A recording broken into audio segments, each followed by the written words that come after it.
Download this code from codegib.com, link in the description below. OK, let's dive deep into understanding and addressing the key error, key issue you're encountering related to urllib3, specifically, GitHub issue 1417. This is a common and frustrating problem when working with HTTP requests and response handling. I'll break down the problem, provide context, explore the root causes, offer solutions, and include code examples to illustrate the concepts.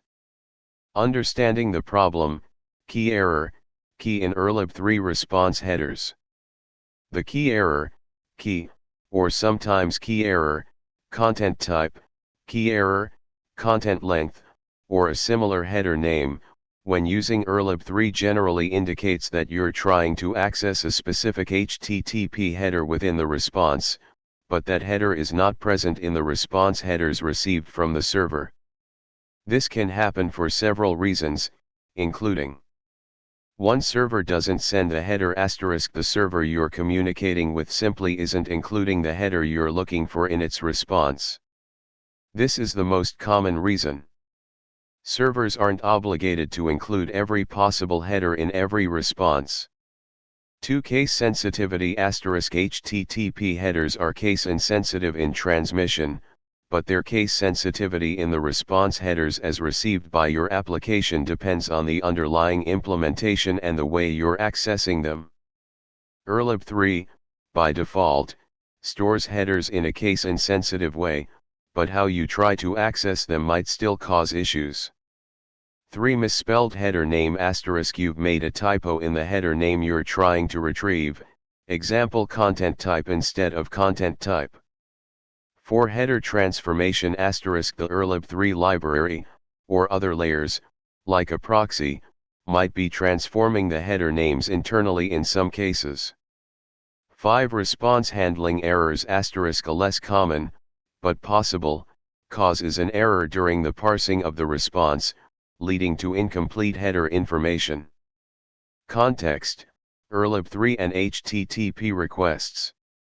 urllib3 is a powerful and widely used Python library for making HTTP requests. It provides features like connection pooling, thread safety, client-side verification of TLS certificates, and more. It's a foundational library often used directly or as a dependency in other higher-level libraries like requests. Here's a basic example of how you might use urllib3. In this example, the line content _type equals RESP headers content type is where you're most likely to encounter the key error if the server does not include a content type header in its response. Dissecting GitHub issue 1417. To understand this issue better, let's examine the relevant points from the GitHub issue 1417. The problem * users reported key error exceptions when trying to access specific headers in urllib3 responses. Root cause * the root causes were varied, but a significant contributor was situations where the server omitted headers that the user expected to be present. Also, there were reports suggesting that certain versions of urllib3 and possibly interactions with other libraries or proxies might sometimes cause unexpected behavior. Solutions / workarounds * the issue suggests using safe methods like RESP headers.get, key, to avoid key error exceptions and robust error handling to address potential cases where expected headers are missing. Solutions and prevention. Here's a breakdown of strategies to address the key error and make your code more robust. 1. Use headers.get, *. The get method is the safest way to access headers. If the header isn't present, it returns none, or a default value you specify, avoiding the key error. 2. Check for header existence *. You can use the in operator to check if a header exists before accessing it directly. 3. Case insensitive access, potentially necessary in some situations. While urllib3 generally handles headers in a case insensitive manner, if you're still facing issues related to casing, you can normalize the header names to lowercase before accessing them. However, this is less common with recent versions of urllib3. Important asterisk: before implementing this, carefully test whether your version of urllib3 truly requires this workaround. Modern versions generally handle case insensitivity well. For error handling and logging asterisk. Implement robust error handling to gracefully handle cases where expected headers are missing. Log these events to help you diagnose issues. 5. Inspect the raw response asterisk. Use a tool like Dump or Wireshark to inspect the raw HTTP response from the server. This will definitively show you whether the header is present and its exact casing. You can also print the raw headers to the console for debugging purposes. 6. Check server configuration, if applicable. If you control the server, verify its configuration to ensure that the expected headers are being sent in the response. 7. Proxy issues asterisk.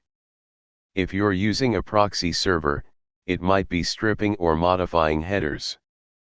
Investigate the proxy configuration to ensure that it's not interfering with the headers you need.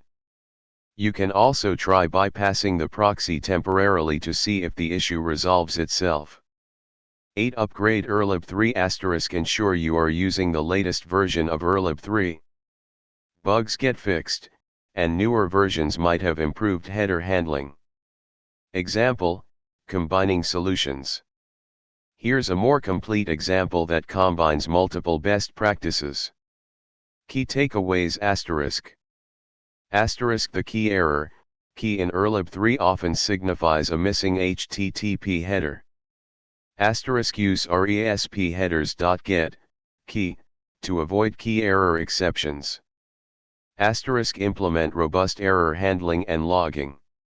Asterisk. Inspect raw HTTP responses to verify header content. Asterisk. Consider potential proxy issues.